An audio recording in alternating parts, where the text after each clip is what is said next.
Today is May the 13th. The topic is Life After High School for a Public School Graduate. Here's our panel. This is Gabby and Shaquem. All right, you guys just go ahead and share what you found. Oh, God. I don't know. I guess I just found statistics, like test scores. And it said fewer than 15% of high school graduates were prepared for college level sciences and stuff like that. Okay, well, that's good. I know the number, overall for workforce or the percent for workforce in college, but it sounds like they broke it down by subject for you, and that's pretty good. Was there any other subject they said? On math, it said at least 23% of the students passed the math test. So it sounds like what they're having to do, if the kids are going on to college, they're probably having to take some sort of remedial course, like remedial English or remedial math or remedial science, to make up for the fact that they weren't ready for the college level one. And where'd you find that? On usnews.com. Okay. And did they give you a date? What was the date of that finding? I didn't even look for the date. Okay. What you got, Gabby? Well, I have that 40% of the nation's high school graduates, they were dealing with, they were not actually prepared mentally for college. There was like 42% of college students were not prepared by their education that they had received from high school when they were in high school. Okay. According to? Well, I got my information from the advance.org.com. Advance.org, Okay. Which was in Washington. It was in February by 2005. Okay. So you went back 10 because the number's actually worse. So now that's what you all have to tell me. Now I'm going to tell you some stuff. We're going to talk about maybe why that could be or what that could mean for the country. The number now is that 60% of high school graduates are not prepared for either college or the workforce. But do you know how many percent were graduating every year?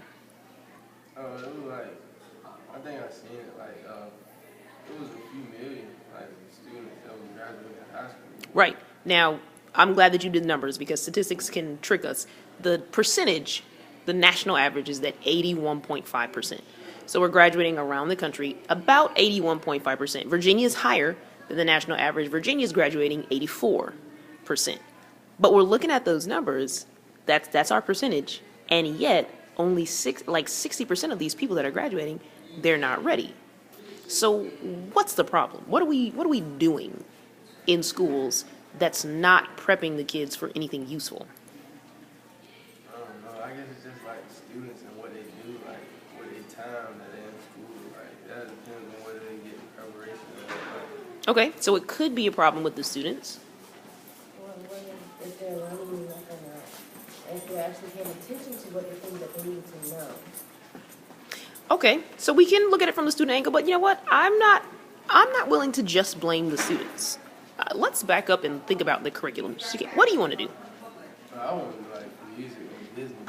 So you want to go into music or business. I want you to think back in your high school experience. What have you learned that was music or business related? Or even if you maybe had one class, let's say you took business, something, law, or whatever. That's one class out of, I don't know how many, that you would have taken over the course of your high school. What about you, Gabby? What do you want to do? Well, I want to be a registered nurse. So if you weren't going to Pruden, do you go to Pruden? Oh, so let's think. In your high school career, aside maybe from your sciences, maybe your maths, what have you been doing that would lead you toward that nursing career? Well, the math would actually help, and the science would, but as far as that, nothing. You see what I'm saying? So maybe it's not just the problem with the students. Maybe the problem is that your curriculum assumes that everybody wants to go to college. Can you see that, Gabby? You're interviewing for a nursing job. Can you see the interviewing saying, all right, Gabby, this is the deal breaker. Can you recite Macbeth's speech from Act 3? Why are you reading that? Why are you studying that? When will Shaquem need to know? Actually, you will need to know your English stuff. Because if you're going to be a musician, I always say musicians and English majors are the smartest people because you all actually have to know everything so that you can make every connection under the sun. But if you want to do the business side, why haven't we been teaching you about contracts? You see what I'm saying? Why haven't we been teaching you that side? Things you need to know to be savvy in the music industry, how to market your own brand, how to not go with a major label. You see, the pros and that stuff that you should have been learning. I guess it's just all standardized. That's the main thing. That is a problem. Okay.